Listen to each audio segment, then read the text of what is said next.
my lane fast, call it high speed. I've been working hard, yeah, I've been working nightly. If you think you'll win, not likely. I be taking shots, yeah, cold-blooded, icy. Watching numbers grow is what I call sightseeing. In the front row, run it up when they hype me. The following grows, they know how to ignite me. Call me CEO, I've been running right, see.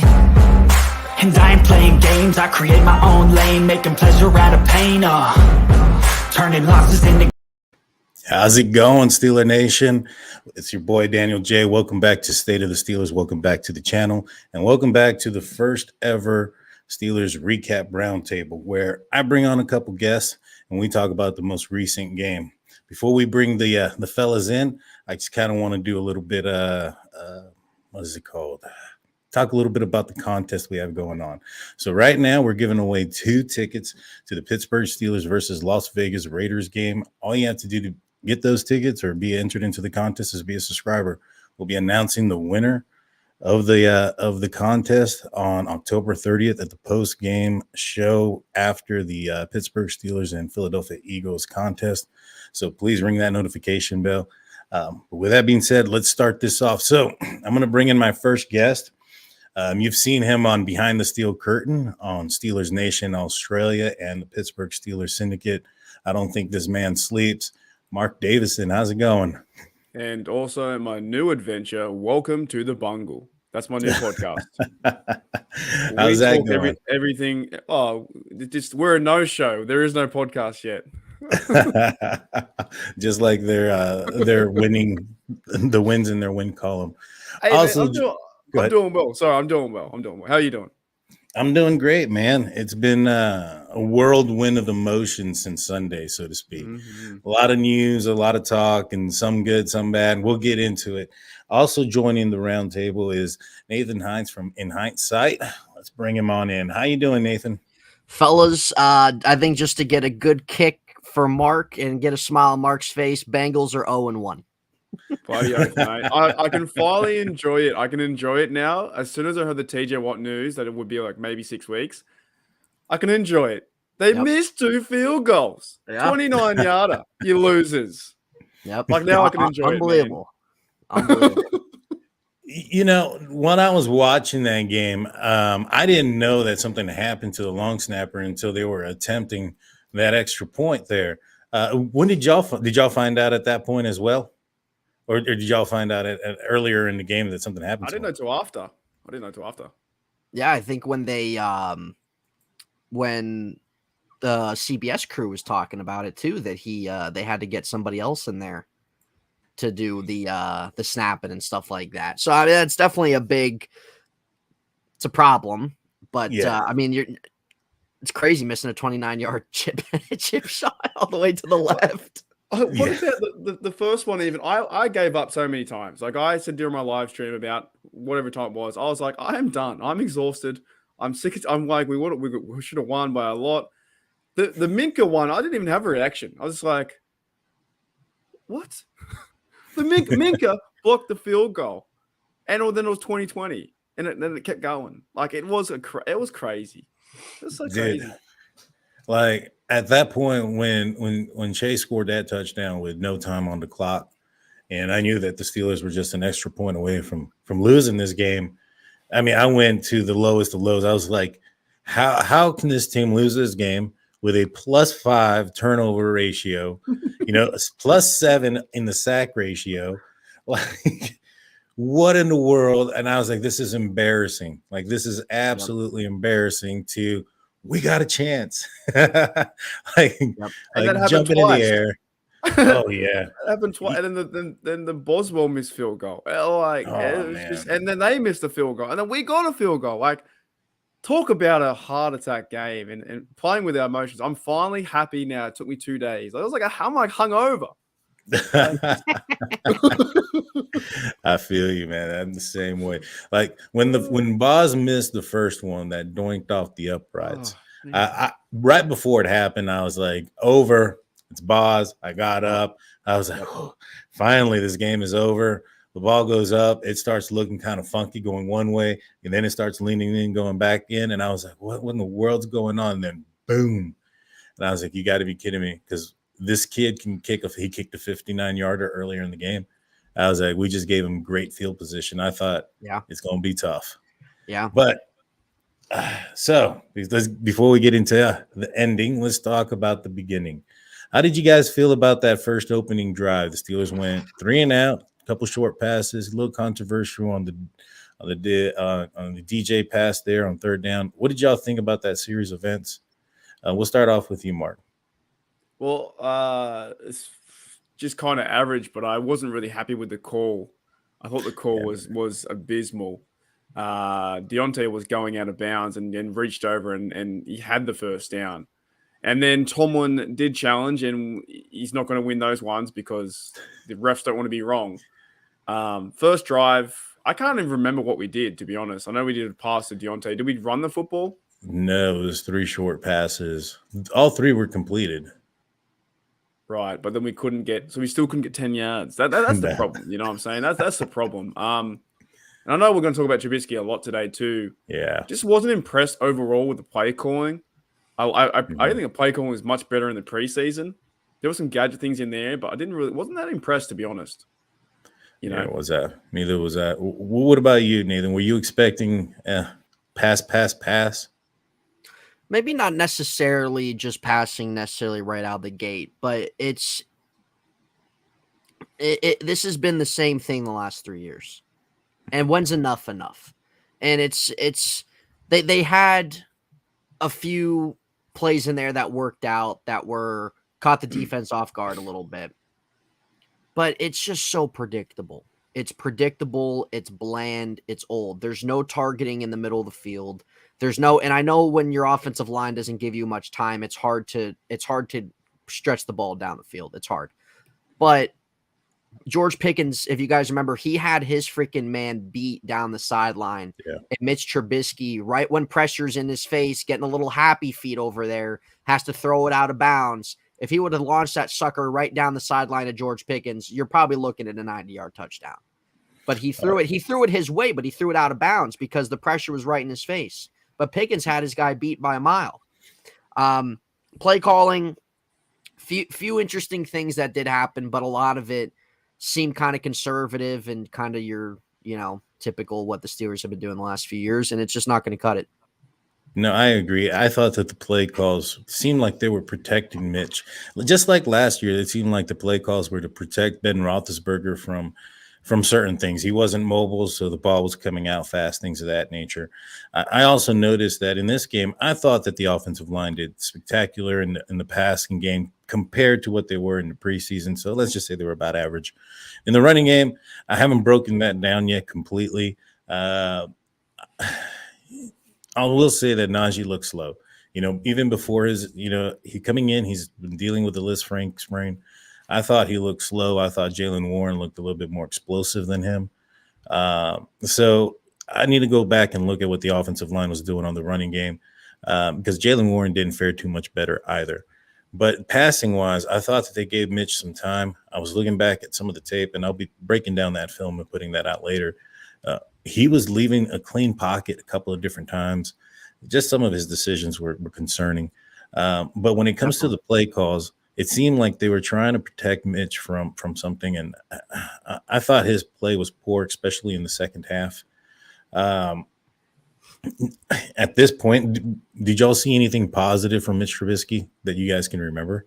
One thing positive that I did like about Mitchell Trubisky, and it came at the very end, he threw that football out to get a refresher, down. So the clock was running out. And I was telling on my stream, I was like, you have to throw it out now. You can't run Boswell out with 4 seconds. Throw the football out of bounds, go third down, and go for a shot. That was the best play I saw him do. Honestly, was probably one of the best plays I saw him do because the ball to DJ was too high in my opinion. DJ went up and got it. The Muth one we talked about off air, pretty much it was a free play, 50-50 ball to Muth, right? The flea flicker idea was an wide open. Muth, but his decision to not muck around and it's second down and then make a third down, churn off 2 seconds and get a fresh new 40 was probably one of the best things I've seen him do. And some quarterbacks can't do that. They do stuff up in those plays. Now, to add to that play that you're mentioning where he threw out of bounds, correct me if I'm wrong, wasn't it a spike the play before? They spiked the ball to stop the play, correct? Yes, they So spiked it, and then they had to, but then the play clock keeps going, right? And no, by the that time, spike, but I could be wrong. Let me know in the comment section. But if you do 2 consecutive spikes, I believe that's considered an intentional grounding. Game is over because there's a 10-second runoff. yeah, that's true. So he had to throw it out of bounds.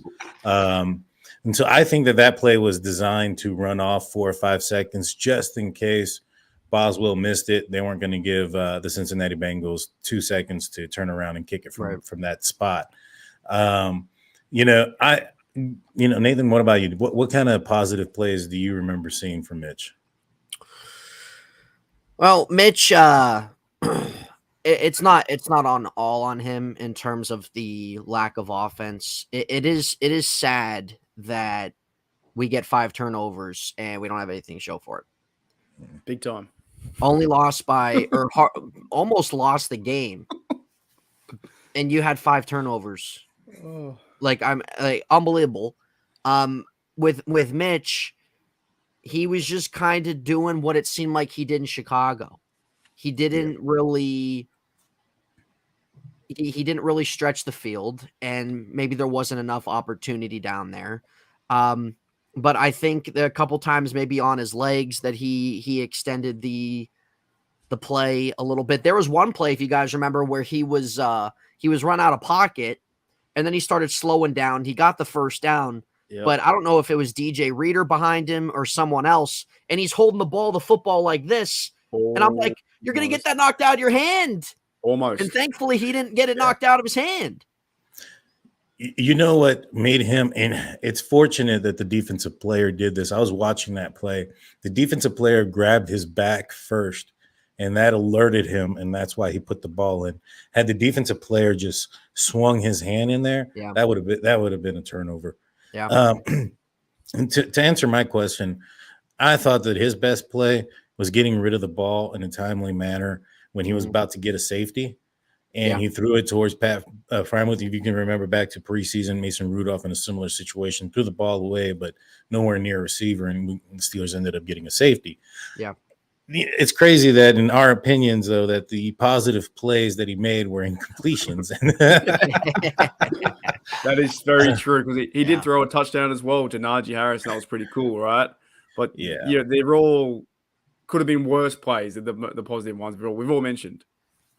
Yeah, and like but the thing is, the Najee play, that was all scheme. That wasn't just like the double reverse flea flicker.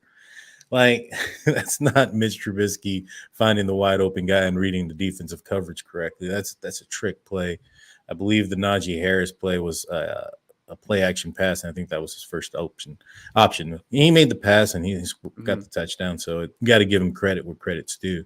And here we are. Sorry, I didn't mean to cut you off there, Dan. Go ahead. I just after you were saying what you're saying, I meant to just put one thing in there, is that when the Steelers got, I think maybe 3 of their interceptions or maybe 2 in their I know they listed the Hayward one as a fumble recovery, I believe, but here they are, great field position on Cincinnati's red zone, whatever yard line you want to say. 1 yard away from the end zone, 2 yards, 3 yards, no push up front for Najee Harris once again. And then that's when they had to switch it to the little play action fake by Trubisky to Najee Harris. And it's like, are we really going to keep doing this for the 3rd year in a row now, where we're at the 1 or 2, 3 yard line and we have to, we can't run the ball in? I mean, really, even if they would have got one of those touchdowns, we're not sitting at a tie ball game here. Going into like that, that's not going to happen. The Steelers are getting 27 points on the board right there. So it's just when's enough? Like, when are they going to do something about this offensive line and I know you can't just sign somebody, bring someone in and always play different guys. You got to let them all play together as a unit and work themselves through week at a time. But dude, you're at the 1-2 yard line. Even you're bringing in Derek Watt and you're still not even getting in. Yeah, that's true. It's unbelievable. They also got the flag as well on Pickens. So that ball to Pickens I thought was uncatchable. Yeah. And it might have been a penalty. I don't think it was one of the worst ones I saw all day. Right. So we got the penalty and I don't think it was that bad. So we got a fresh set of downs, and then we do the run, and then the play action. So can't run the ball. Like you tell your offense just to, not run to the line, run over the line, and you should be there. Like imagine yourself running into the field goal post, and you should be over the line.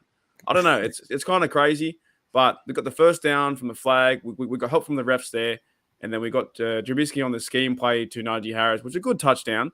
But nothing feels like I'm not overly confident about. I have hope for Trubisky, but I'm not confident.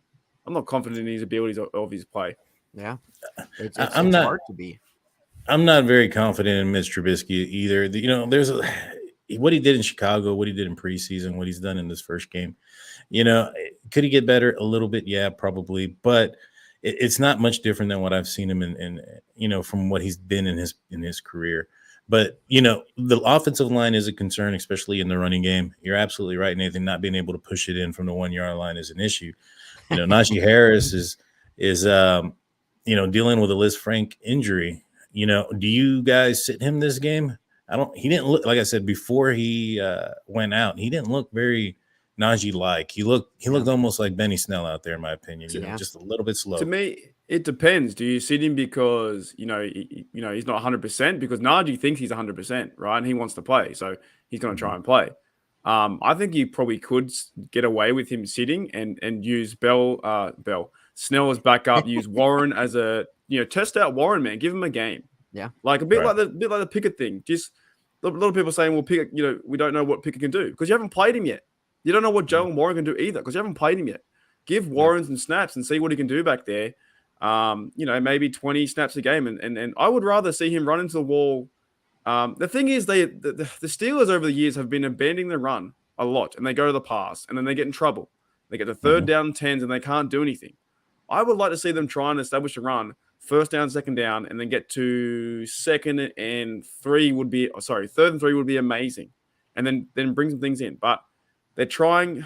Look, I don't know what you guys think. Are you a fan of these reverses with Claypool? I'm really not. You just can't get too repetitive with it, man. They're gonna defenses are just gonna stuff that stuff. If you do it at the right time, I think Claypool's a guy that can do that successfully for you. But if you're gonna start doing that, and that's really the only creative thing that Matt Canada's gonna do, you're not gonna be doing that for that long. And then what are you gonna do? Now you're sitting at the same offense you've been sitting at the last 3 years, even without Matt Canada there. I agree. And the offensive play calling, in my opinion, the way they brought this out, I mean, the first series or two are scripted plays. This is what the offensive coordinator has looked at or the team has looked at what the defenses, they anticipate them to do. And this is what they think is going to be the best attack or for him. And it just didn't work. And not only did it not work, it reminded me so much of 2019. At this point, I think Mason Rudolph could have done better in this game. He would have been more decisive, gotten rid of the ball. Yeah, I agree. Wouldn't have thrown an interception because Mitch Trubisky, I think that's the one thing he can hang his hat on right now is he didn't throw an interception in this game. Yeah. But even at that, like, okay, Kenny Pickett's number 2. How much more of a chance of winning does Mitch Trubisky give this team over Kenny Pickett at this point? Like, is it that much of a difference? I think Kenny Pickett might actually be a better option at this point. Yeah. I thought he was a better option to begin with. Yeah. 100%. I think I know a handful. A lot of people said that they thought Mitch should start, which I understand the reasoning behind it. But I remember Daniel and you and I had a conversation on this before where we both agreed that Kenny Pickett should have been the guy to start the season. But again, this goes down to also how much, if this is the Mitch Trubisky we're really going to get throughout the type of year, where he's just not, it's not necessarily that he's bad, but he's not doing enough. He's not giving you enough, especially with the talent you have on offense and with what the defense is giving you. When are you going to make that switch, Mike? I would love to know. because I feel he's just going to milk Mitch Trubisky as much as he can. And here's the thing too. I think Kenny Pickett may perhaps know this offense better than Mitch Trubisky. Reason being is Matt Canada implemented this a certain offense in Pitt while he was there. He recruited Kenny Pickett there to run that offense. And Kenny Pickett has come out and stated that after Matt Canada had left, they continued with his offense. So he's been working in a similar offense for the last 4 years, got proficient in it, won an ACC championship with a program that, I mean, I'm not sure about college football. I don't really follow it that well, but from what I understand, he turned it around. He broke all of Dan Marino's records. And, he's in a position, in my opinion, that he should have been given the starting gig, out of preseason, just with what he was able to show and what he's able to do down the field, But I agree. But transitioning back to the running game, so if Najee Harris is a no-go, who do you start more, or who gets more runs or touches, Jaylen Warren or Benny Snell? Has to be Warren.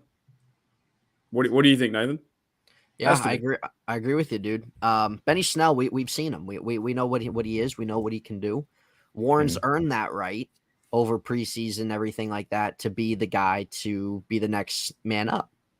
Now Najee Harris, he's supposed to play, which is great. But maybe they might not give him the type of workload that they normally would in terms of when they go against New England, just because of he's still being bothered by that injury. Sure, he's cleared, good to go, but they might do a little easy in early on. So I agree. I think how else are you going to know what you have in him if he's not getting snaps, if he's not getting opportunities? Yep. We know what Benny Snell is. No, I agree. It could be Jaylen Warren if Najee Harris is out, if he ever misses time, or if they limit his snaps or something. Yeah, Jaylen Warren should definitely get the opportunity. I agree, 100%. And I'm thinking maybe McFarland comes up from the practice squad, maybe. Give a little bit of a different look out there with him. I thought McFarland did a good job in preseason. I thought it was his best preseason as thus far. I think that he's shown getting some of those yards. I think, and it's been stated before that a lot of his problem in the past was he was trying to do a home run, every single time he touched the ball, and that he was getting in his own head and in his own way. Take what's there, man. Take what's there. Exactly. And so I think he could be a dynamic runner if need to come in for a couple of games, because I prefer, it's a long season. And I'd prefer to have a healthy Najee Harris down the line when, things are looking good versus having him limited now and causing more wear and tear on him. That's just going to cause an issue later on. Oh, 100%. 100%. But speaking on injuries, onto the opposite side of the ball, TJ Watt, like we spoke off air, has come back and stated that it's been indicated so far that it's probably about a 6 to 8 week recovery time. Doesn't look like he's going to need surgery. He's going to be coming back. Do you think the Steelers have enough on this defense to maintain some form of what we saw this past weekend until he comes back? What do you think, Mark? All starts with Alex Highsmith, the forgotten guy in the room. He went off, absolutely off. Maybe his best.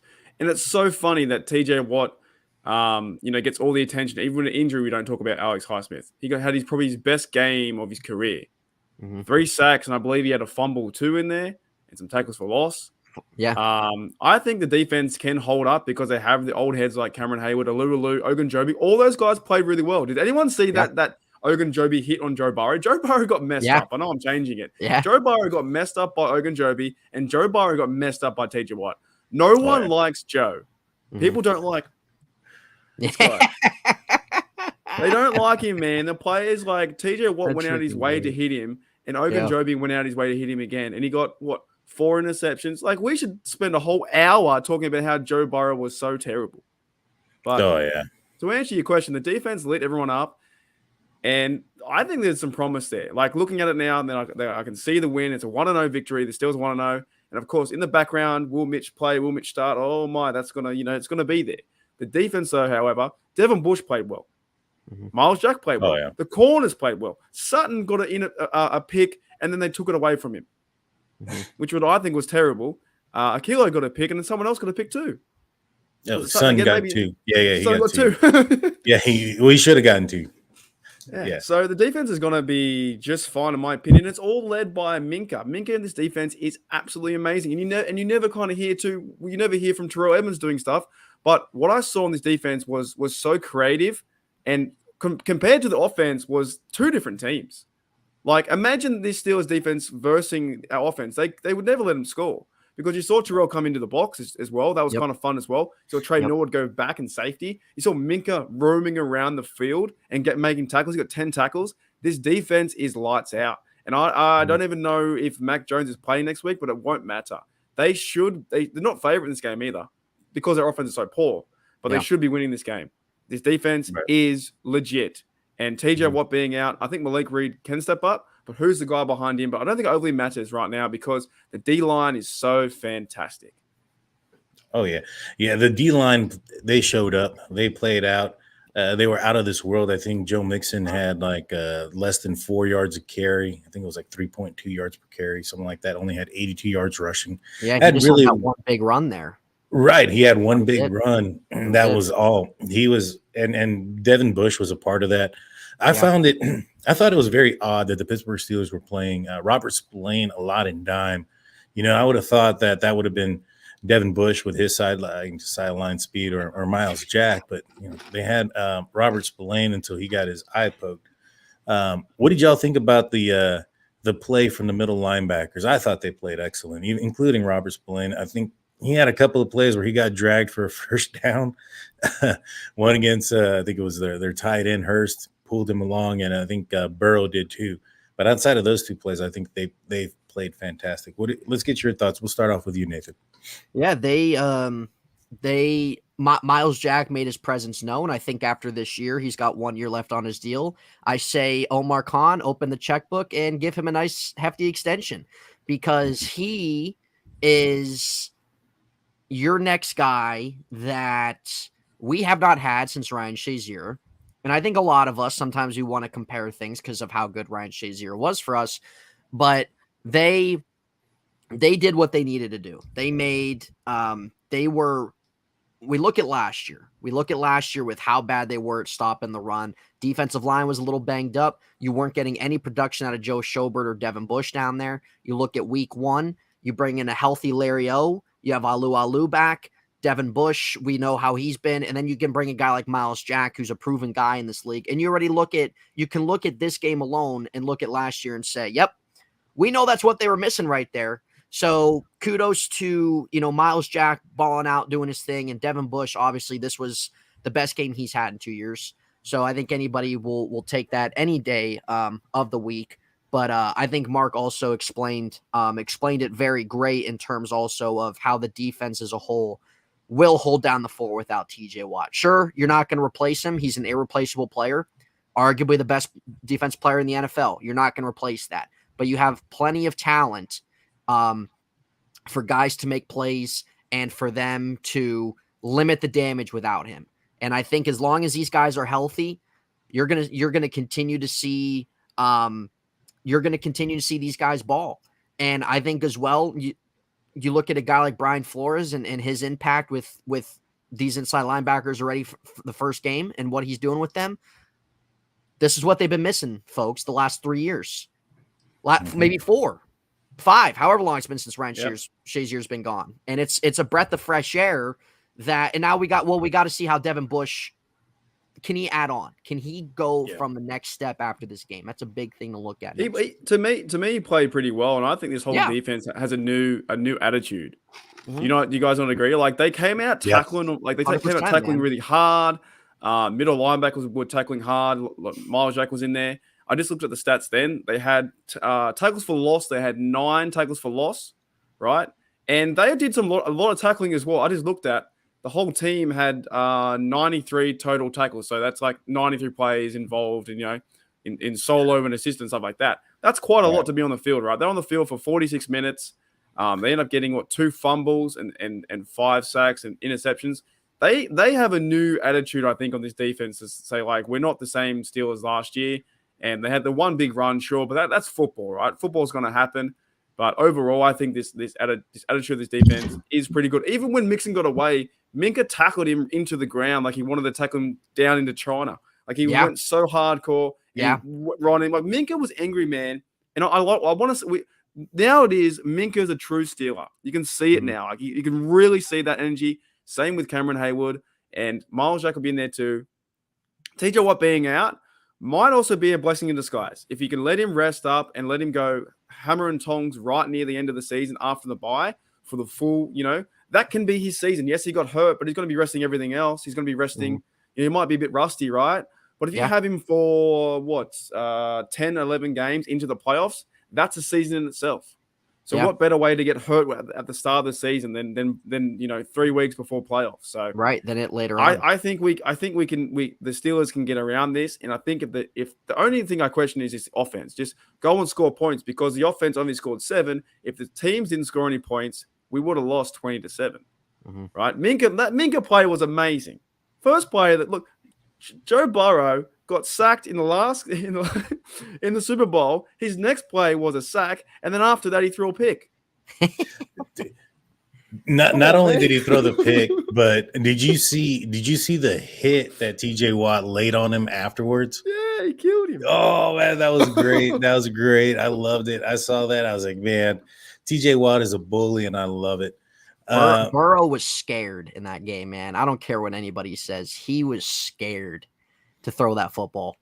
Oh yeah. Yeah, he definitely was. He got to certain points where it looked like he was getting very confused. But when it comes to this defense, the crazy thing is when you're absolutely right. I think this could be some type of, storing TJ Watt, letting him rest, letting him get healthy, have him come in the most important part of the season. But the Steelers also are going to get another, pivotal point to this defense back. DeMonte KZ, who was put on IR earlier, he's going to be coming back. That guy was playing out of this world, lights out, during the preseason until he broke his wrist. I think him, TJ Watt coming back, that's going to be at the right time. The Steelers can fix this offense because I think they took over 100 snaps once you count the penalty plays as well. That's insane. Yeah. That is insane. 100 snaps for one game. That's not sustainable. This defense is going to get injured. They're going to be fatigued. A lot of the injuries, in my opinion, that were going down were due to the humidity and cramps. But I mean, TJ Watt and Najee Harris, of course, were two that were different. But it's going to have to change. The Steelers are going to have to possess the ball more. They're going to have to run more. So, with that said, what were y'all's opinion on the special teams? We'll break that down. There was a block kick. There was a couple of kicks Boswell made. There was one he missed. What kind of grade would you give the special teams on the day? I'd probably give it maybe a B because you had Gunner also returned a good punt too. He was so close to going to the house. He was one cut away, I think, almost going up the field. So he could return that from the 40 and got to about another 25-yard return and then gave him the field position. And I'm not sure they probably didn't score on that because it's Trubisky's offense, but they didn't do much right from that. I don't think they did. I think they went backwards from there. I'm not even sure what time. But you had the ball. No, that was right. Yeah, I think it was 20-14 at that time, I think, anyway, from memory. Got the ball to the 40 or their 40 and then did nothing. Did nothing out of it. So from memory, it could have been something else. I don't know. But teams-wise, I thought they tackled pretty well. I thought they did. The punting was as best it could be. You don't want to see your punter 8 times on the field. That's way too many. 4 is enough. 3 is enough or whatever.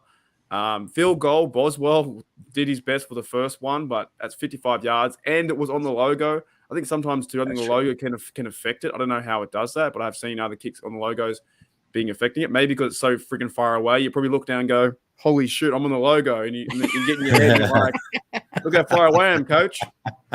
Let me do a TikTok on the logo real quick. He starts dancing and he does the Irish kick dancing over the thing. Look. I'm not annoyed with Boswell. The times he misses is when Tomlin pushes him out too far. He's pretty good for 50. He's pretty good around that time. But around 55, 56, he's 1-on-1. So overall, teams wise, and Danny Smith chewing his gum, I thought he was fine. When's Danny Smith gonna leave? He's never gonna leave, is he? No. I swear he's been here since I've been watching. He was there since Bill Cowher, I think. What about you?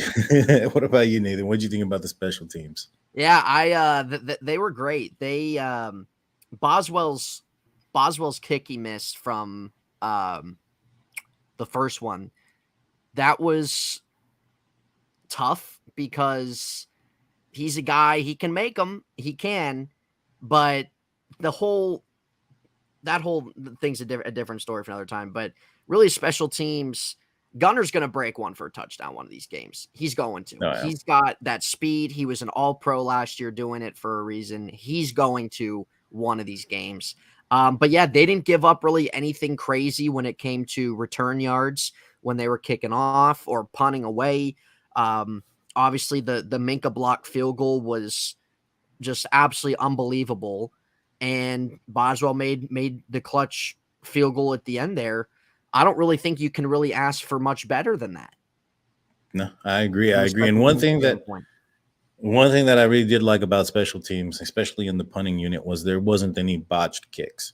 Mm-hmm. You know, Presley Harvin didn't have a shank in the game. It was all pretty consistent and down the field. I'm not saying all of them were boomers, but they were pretty consistent. Yeah. And so, but overall, I think I give the Steelers. There are times where I wondered how they won this game. I thought they were going to lose it several different times. Yeah. It was heart-wrenching. And it's crazy how the preseason was that way. I'm hoping this upcoming game against the New England Patriots is a little bit smoother on the heart. Or what do you guys think about this upcoming battle? The offense didn't do too well, so I don't anticipate this being a high-scoring game. What do y'all think? What do y'all think about the New England Patriots in this battle, the home opener?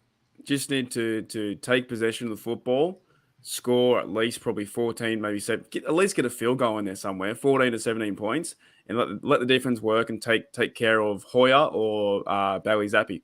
Also, quick update. So Danny Smith, I just looked up, right? Danny Smith has only been coaching for 9 years. How come he looks like he's been coaching for the Steelers for 55? Like I thought he was there with Coach Cowher as well. Danny Smith since 2013. Oh, I thought he was there a lot longer, but no, yeah. I don't know. So what about you, David? What do you think about this upcoming matchup with the Patriots? You think it's going to be a low-scoring match? Yeah, I think you're probably going to see that. I think they're going to win this game. I understand why New England's favored by 1 or whatever it is, just because of how the Steelers' offense is and the TJ Watt situation. But look, New England was horrid. New England was horrid offensively against Miami. They might have been even worse than what the Steelers were offensively on Sunday. Mac Jones, who knows if he's going to play? I would imagine probably, but he's banged up. They have nothing to work with offensively. I think if TJ Watt's going to miss games, these next 3 games are fine to miss. I'll tell you that right now for him. Yeah. And like what Mark said, the offense, even throughout the year, it doesn't need to be an offense that you're asking them to score 21 plus points a game necessarily. It's an offense where, keep the ball steady, take some possession time of it, be smart with it, and take what's there. And maybe sometimes that's a little easier said than done sometimes because of, we know the concern with the O-line, et cetera, et cetera. But this should be a game that the Steelers win 100%. And think you can probably see it being low scoring. I think both offenses still won't be to where they want to be. But if the Steelers can make a few big plays that game against Patriots defense that isn't really even that highly viewed upon within themselves, that can be just enough. And if Trubisky can offer you that in New England, you can still rely on the defense. You still can, though. TJ Watt's not there for a little bit. You can still rely on them. And if Mitch can if the defense is going to give you some good field position, you can take advantage of that at least a couple times this time, rather than last week against Cincinnati. You're definitely going to see them win this game, 100%. And please target George Pickens a little bit more. Please. Accurately. Yes, accurately. Please. At least he has a large catch radius. It shouldn't be that difficult. No. He's like, because that wasn't even the only pass that that Mitch Trubisky. I mean, it was the worst one because that was a walk-in touchdown for him. Yeah. But there was another one where George Pickens had to dive underneath one of the coaches to catch the ball. I don't know if you all remember that, but it's just so bad. I think that Mac Jones might start this game. I think that his X-rays came back negative on his back. It just came out as being some sort of back spasms. But that's going to be good for the Steelers because if he goes in there, he's going to be, looking for that hit, and that's going to cause an issue for him, especially against this defense. And so that's going to get a couple turnovers, man. I really could. I do too. Could. I think though TJ's not there, I think you're going to see some similar things that happened in the Cincinnati game happen here. Correct, and I believe the Patriots, the running back that scored their touchdown, they put him on IR, so he's not going to be on the field either. And so it's going to be I think it's going to be a defensive game. Bill Belichick's going to bring his defense in. They're going to be ready to play. They're going to see what everybody else saw in Mitch Trubisky and understand what his weaknesses are. And I believe they're going to attack him. I think the Steelers have a good opportunity to win this game. Yeah. I think that the Kenny Pickett chants are out early and often, though. What do you guys think that Mitch Trubisky has to do in this game to keep those chants at bay? We'll start off with you, Mark. He's got to shake the fear, man. He's got to go out there and play football. Just throw it where, like, he looks so uncomfortable. Like, even during preseason, he looks really uncomfortable. And I have high hopes for him. I do think he can play quarterback because you have a great offense. Offensive line to me was pretty good. I thought they did okay. You have weapons in Claypool, Deontay, all these dudes. Pickens just it's like he's going to his first read and he's freezing and he's not there. He doesn't know what to do. Whereas Kenny Pickett went through the motions and he understood where to throw the football. I'm not a quarterback man, but you watch as a fan and he was like there's some weird plays where he ran the football and then it was surrounded by not the one you were talking about, Nathan, another one. Mm-hmm. He ran into the middle of the line. And it was surrounded by like 5 Bengals. Why can't you run into the pocket, step up and throw? He's so hesitant. He doesn't want to make a mistake. Therefore, he's living in his fears. Doesn't want to make the mistake. Therefore, he's not getting an excellent play. So hopefully the home crowd advantage coming back home. And if I was a Steelers fan at this game, I would be chanting Kenny, Kenny, Kenny because it's going to put more pressure on him. It's not going to help anyone. Not going to help anyone at all. It's going to put more pressure on the guy to lose. Well, hopefully people don't chant it. Just because this is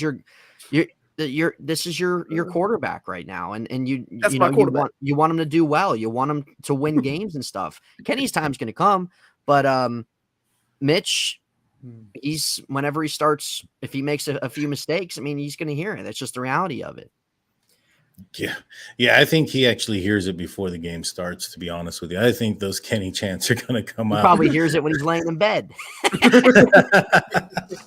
He will this week. Yeah. I think I could. I live in Texas, and I think I can hear the Kenny chants. You can hear him all the way out there, bro. I can hear him from here throughout that last game. It's going to come out early and often. I said it before. When in the preseason game when Mason Rudolph walked out on the field and they started to boo him, I don't think it was necessarily booing Mason Rudolph because it was Mason. I think they were booing the fact that it wasn't Kenny Pickett walking on the field, and I think that's going to be something similar that we're going to see this upcoming week.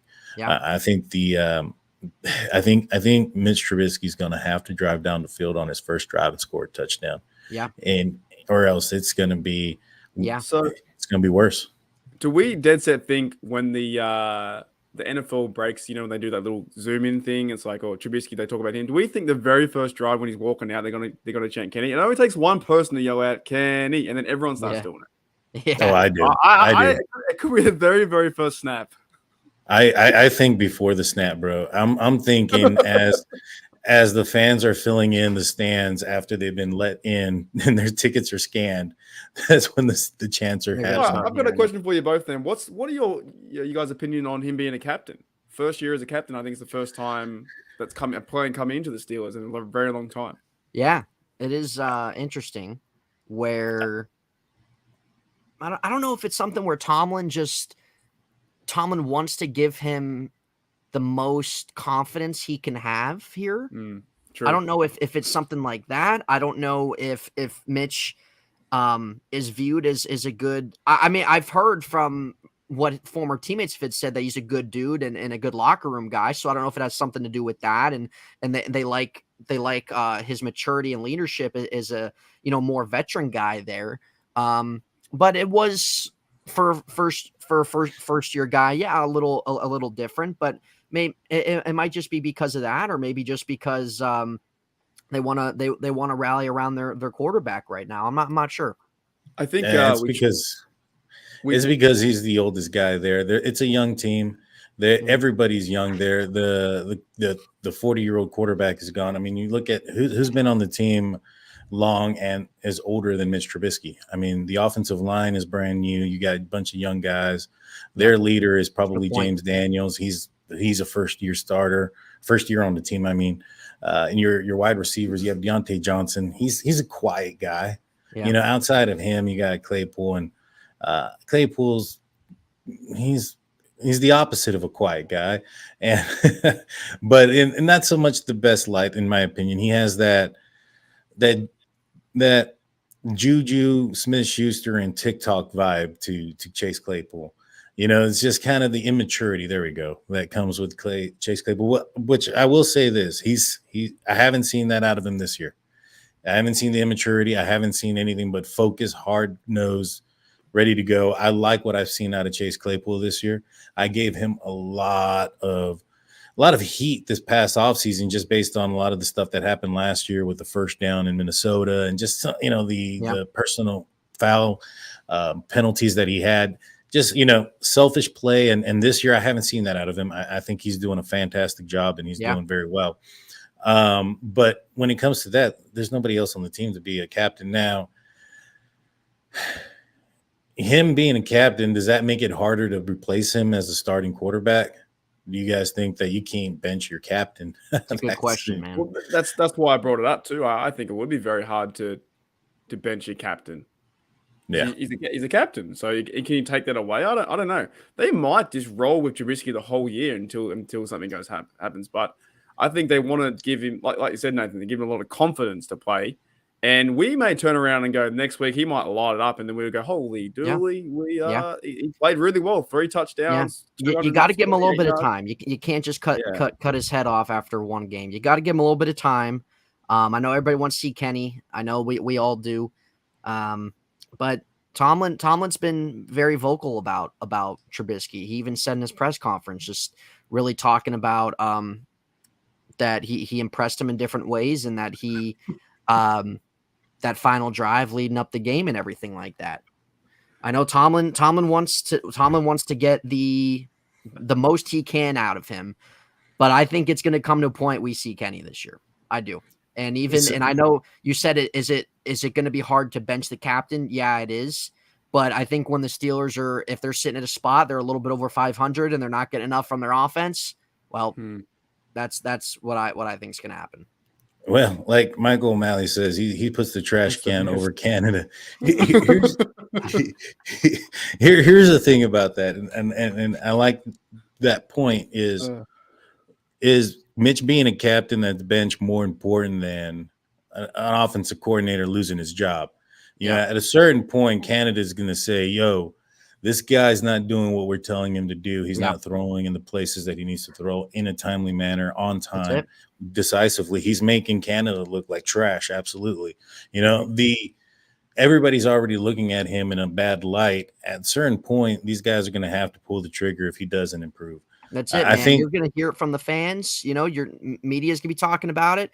Even some Steeler players' offense, if they're not getting enough offensively, Steeler players are going to want that change, I'm sure. They might not come out and say it.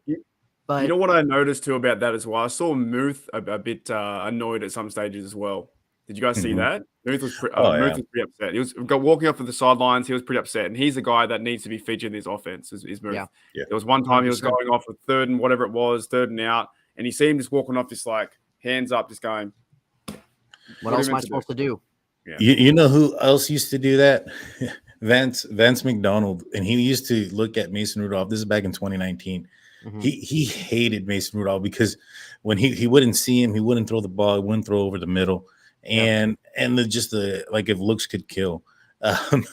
Vance McDonald was in that scenario. Be like, we know what he's thinking.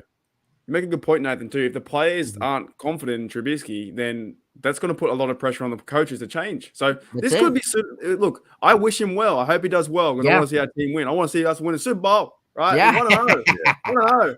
Yeah. But if it comes down to it, he's not playing well, the players are going to tell it because you can't waste this defense. You just can't.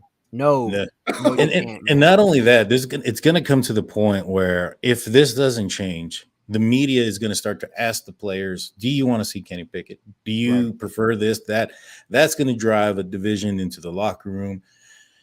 I don't know, guys. I think it's I wrote an article for Behind the Steel Curtain. Are the Pittsburgh Steelers setting up Mitch Trubisky for failure? And this was during the offseason or during the 2-week span when Mike Tomlin was refusing to announce a starter. I felt that he should have announced one earlier on. I get the competitive edge to a certain degree when it comes to forcing the Cincinnati Bengals to practice for potentially 2 different quarterbacks. However, this allowed this inflation or this balloon to build up of the possibility that it could be Kenny Pickett, a balloon that was highly deflated when it was announced that it was going to be Mitch Trubisky, even though all the signs and arrows were pointing in that direction. Now, I said it then. I was like, man, the fans, the Steelers Nation, they're deflated right now. If Mitch Trubisky doesn't come out here and perform above the line, going into week 2 against the New England Patriots at the home opener, it's going to be a bad thing for him. Yeah. The fan base is just not going to – it's not going to work out. And so, I think that at this point, I think on the road was Trubisky's best opportunity to showcase what he had because, had he failed early or played that way in home, the fans would have turned on him way early in that game. Absolutely. But I think one thing. Go ahead, Daniel. Go ahead. No, go ahead. Oh no, I was going to say. I think one thing too, guys, to think about here is, if the Steelers are, let's say, hovering around 500 come the middle part of the year, or maybe they're a game above 500, but let's say that Trubisky has just been, not bad, not good, but he's just, that you're just not getting what you want. What happens if Tomlin, because we know Tomlin wants him to really be their guy right now in this year. What happens if it comes to the point you make that switch with Kenny Pickett, but it's too little too late in terms for their season? And Kenny Pickett comes in, gives them the spark they needed. You see more production offensively, and you look like, hey, if he would have made that switch earlier, we might be sitting in a playoff spot. Yeah, I mean, that's that. In that scenario, what will end up happening is it just be a lot of hope for the next season. A little too late. There's not much anybody can do once that passes. I just don't want to see it where it's too little too late. No, I agree, and I don't think that Mike Tomlin has it's not in his DNA to give up on a season for a player for a decision that he made early on in the offseason. Mm-hmm. I think that like we mentioned before, and I've talked about it, because the Steelers had a possibility of making the playoffs in 2019, they benched their quote unquote first round graded quarterback in Mason Rudolph, the guy that they thought was a potential heir apparent to Ben Roethlisberger, for a guy that was a camp arm rookie. And so, I think that if the Steelers are put in a position where Mitch is failing and there's still a possibility to make the playoffs, I think Tomlin doesn't have it in his DNA to just kind of let the season go that bad or to that point. I agree. And that's why I think we will see the switch at some point this year. I do. And like what Mark was saying, we don't want Mitch to fail. I know a lot of the fan base wants to see Kenny Pickett. He's going to get his time, but it's just, if you're not knowing what type of defense you have, if you're sitting in a good spot with your record and you're in the mix and things like that, it's just going to get to a point you might need that spark. You might need that switch of somebody who is your future and has the upside, and players are going to rally around everything like that. And Mitch just isn't getting, and if it's at that point, Mitch just isn't getting the job done enough. Yeah. It could be a blessing in disguise too. If we go and, the next, say they switch at the bye or something like that, right? Similar to TJ, you've got then Pickett has played a massive college career last year, whatever. He's done all his stuff. If you give him a short season to go and excel, that's bringing a guy in. You're giving a guy 6-4 or 6-3 or something like that. Going, hey man, we believe in you. We think you can take us to the next step. You're the next guy in. Trubisky's done well for us, but we don't think we can do that. It's your time to show what we can do, because they kind of did that in the playoff in the preseason too. They were doing half, right? It might be a 2-quarterback year where they do that, where it's not going to be Trubisky the whole time, and then go with the young guy near the end, spark, boom, see you later, mate. Let's go into the playoffs. That could be a big thing, but it could happen. You got to see what happens with Trubisky. At least we won the game somehow because they missed 2 field goals and they're losers. Like, let's not forget about that. but the Steelers, they won the game, but clearly they won the game in spite of Mitch Trubisky. They didn't win. I hate the argument that Mitch did enough to win that game. Mitch didn't do enough. Yeah. He really didn't. He didn't do enough to win that game. He didn't do enough to be a starter in this league, in my opinion. No. You look at the second half, that was horrible. The Steelers won in spite of him. Yeah. They carried, the defense carried him along. I mean, at this point, I joked before with Mark. I was like, man, they should have put Minka back there. Maybe he would have thrown the ball better. It's just, maybe he might have. He was doing everything else that day. You know what I'm saying? And so, but with that being said, guys, we are getting a little bit long in the tooth here. I'm going to ask you guys one more question and then let everybody know where they can find you at. Y'all's YouTube channels and descriptions are all in the links below. So everybody please follow and subscribe them. But Mark, what is your prediction for this upcoming game? And let everybody know where they can find you. Do I have to give a score yet? Because it's too early. Is it? No, you don't have to give a score. You can tell us. You can say win, lose, and let us know by one score or less than one score, more than one score. Oh, they should be winning, and they should win more by more than one score. I think that's in a nutshell. So I see the Steelers taking care. It's at home. I don't care who the quarterback is. I think it's at home. Defense turns up. We don't know who the quarterback is for the Patriots. They're a different team without Tom Brady. So it would be good to get them at home for once. We lose there quite a lot to the Patriots, so that's kind of cool. And you guys want to check me out too. I'm on YouTube is the best place to find me. Steelers Nation Australia. Half my videos are bagging out the Bengals, so come check me out. He's got good content, folks, especially if you hate the Bengals.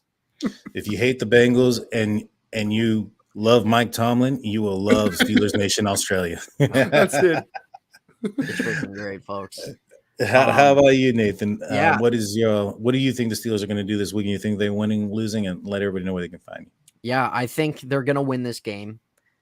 And this isn't going to be a tip of the tail of how it's been with New England over the years. They're a completely different team than how they were. Steelers are home. They're riled up, especially after that victory. Sure, no TJ Watt for a little bit, but the defense is still star-studded where it's going to give New England's offense a hard time. Their offense couldn't do anything. I think we see the Steelers offense do maybe a little bit more. I don't think it's going to be anything we're blown away by, but I think we'll see them score offensively more than what we saw them score offensively in the Bengals game. You might see a little bit more flow there, but yes, I think Steelers go 2-0. And also, before I say you guys can find me at, these next 3 games, Patriots, Thursday night against Cleveland, and home against the Jets, without TJ Watt, these are all winnable, favorable games. If they can start this 4-0, or if they can start this 3-1, you can't ask for anything better. And this is the opportunity right now for them to have a very hot start to the season without TJ Watt there. Once they start getting to the meat of the schedule in the middle with Buffalo and Tampa Bay, we know it's a different story.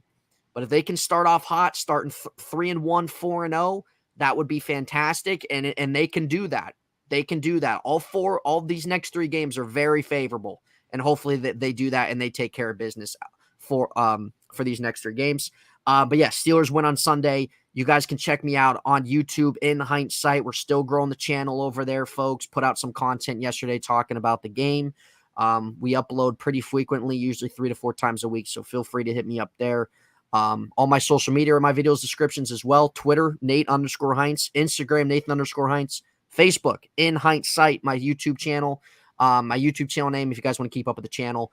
I always appreciate each and everybody's support who comes over and everything like that. I appreciate you, and I appreciate Mark. Mark seemed like he got a phone call, so he had to dip out real quick. That's I okay. think both of you guys. I also think that the Pittsburgh Steelers are going to win this game. I think that they're going to win it handily. I don't think that the New England offense is going to do much with this defense. Yeah, I don't think it's going to be a field goal game or anything like that. This game. No, I think the New England Patriots don't score more than, well, let's just say I don't think they score a touchdown in this game. I say I'll keep them to a couple of field goals. Field goal game for them. Yeah, I think it's going to be a field goal game for them. I think the Steelers score at least one touchdown and have a few field goals themselves. Yep. So I do think that this is going to probably be about a 10-point victory for the Pittsburgh Steelers. I can see that. That's fair. Yeah. Yeah. And so, guys, that's going to do it for us. Please don't forget to hit that like and subscribe button. That way you're entered also into the contest. We're giving away 2 tickets for the Steelers versus the Raiders game. They're going to retire Franco Harris's jersey at halftime. And the only thing that you need to do to get tickets to that game is be a subscriber. It's in the lower level in the end zone. Don't want to miss it. That being said, guys, I'm Daniel J. This is State of the Steelers.